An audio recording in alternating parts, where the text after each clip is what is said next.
things are happening all over the world. But what's happening in Israel and the Middle East is like the time clock. It's 1 minute to midnight.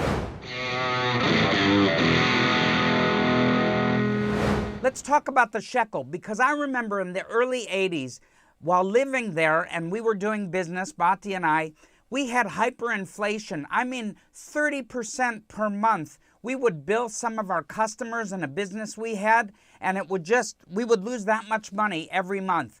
But this is what's happening. During those days, we prayed that one day the Israeli shekel would be one of the strongest currencies in the earth, and it truly is today. Now that's good and semi-good news for Israel, because Israeli currency strength imperils local manufacturers as the pandemic continues to strain global supply chains. Let me explain this further.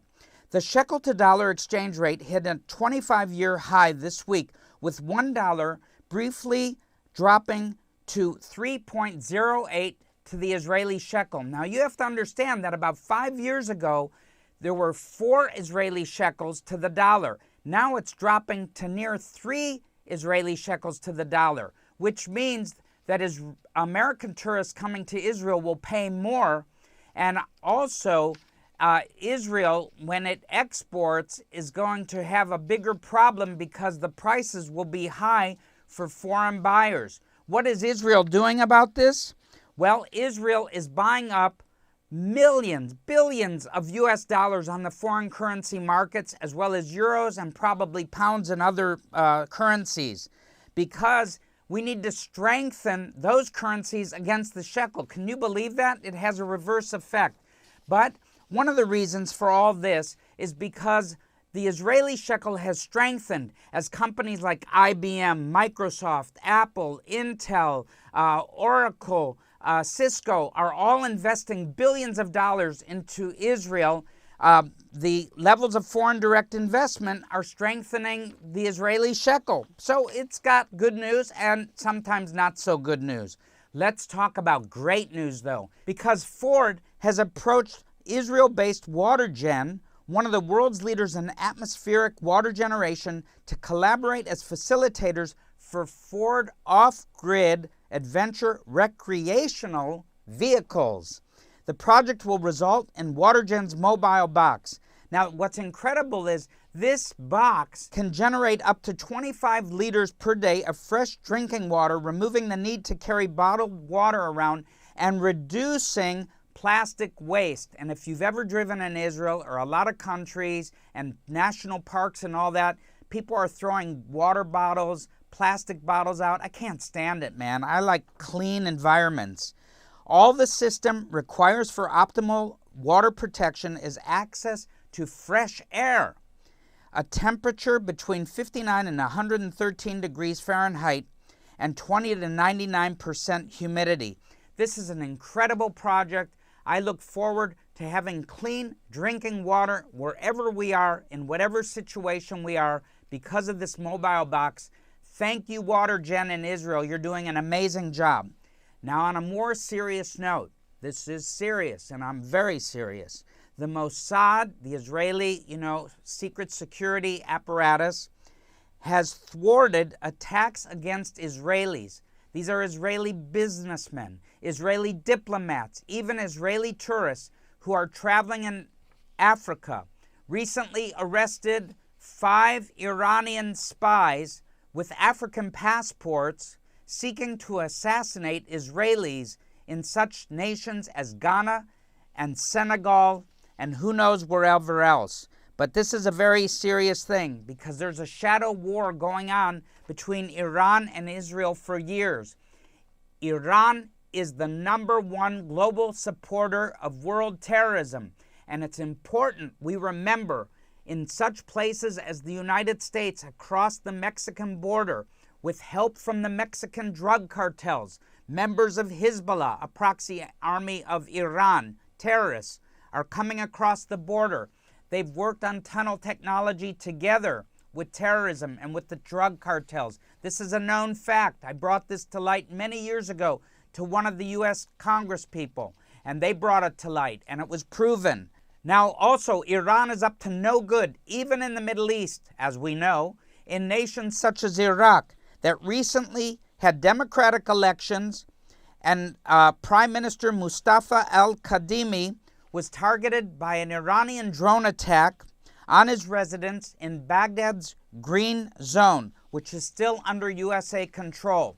Now, this was a democratic election, which is much respect to the Iraqis, actually. And the attack took out or injured many of his own security detail. But al-Kadhimi wrote on Twitter, quote, "I'm doing fine, praise be to God, and I call for common restraint on the part of everyone for the good of Iraq." He later appeared on Iraqi television, and he was calming everybody and calling for restraint. In the meantime, Ned Price, the United States State Department, said, "We are relieved to learn the Prime Minister was unharmed. This apparent act of terrorism, which we strongly condemn, was directed at the heart of the Iraqi state." Preliminary results of the poll from the elections point the finger towards the Iranian protesters and Iranians who are actively trying to overthrow this newly elected Iraqi prime minister. And they were even burning portraits of him, calling him a criminal. See, that's what the enemy does. He seeks to place on the people of goodwill and of peace that they are the criminals. And the Bible says something about that. It says there will come a day when good shall be called evil and evil will be called good. Finally, we need to take note, a red alert in the Middle East, because the IDF chief, Kochavi, and the defense minister, Gantz, tell us that the Israeli Defense Forces, the army, is now accelerating plans targeting Iran's nuclear program. And that if we go to war with Iran, Israel will act in ways that we've never seen before during warfare. This is of high concern, as you all know, for those of us living in Israel. This is one of the reasons why we're placing bomb shelters across the northern and the southern border regions of Israel. In fact, this last week, we've already placed 10 new bomb shelters. They weigh 30,000 tons of iron or steel and concrete to protect people's lives, safety. This is what we're all about at Vision for Israel. IDF Chief of Staff Aviv Kochavi told the Knesset's Foreign Affairs and Defense Committee that the Army is accelerating operational planning and preparedness to deal with Iran and the military nuclear threat. Thankfully, that budget was approved. In the past year, we've continued to act against our enemies in missions and secret operations throughout the entire Middle East. The IDF will continue to act to remove threats and will respond forcefully to any violation of Israeli sovereignty in the Gaza Strip or in the north. We need to keep our eyes pointed toward what's happening because we are definitely accelerating plans. I can't say more. I don't know that I know much more than what all of you are observing and seeing, but I know that something's afoot in the Middle East because Iran is arrogant and boasting of its nuclear supply stockpile of 60% enriched uranium to 25 kilograms already.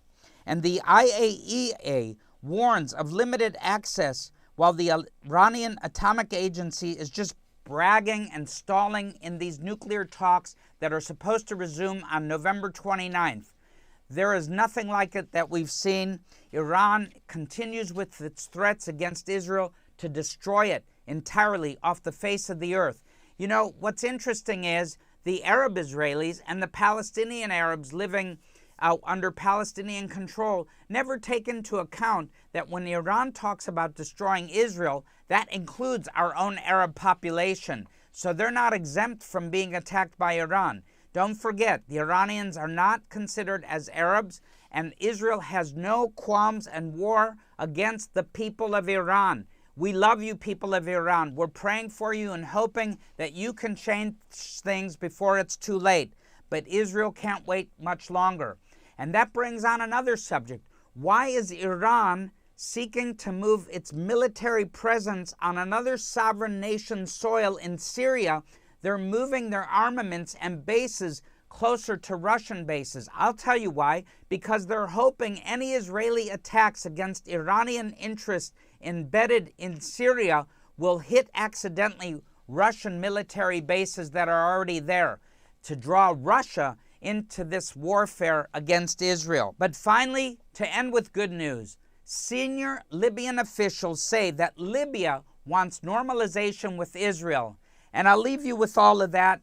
Thoughts for next week on VFI News. Again, don't forget to hit the subscribe button, because now I need to put on my cap and my scarf from Scotland and get out to the golf course before they open early in the morning. God bless you. Shalom, shalom. I love you all from Israel.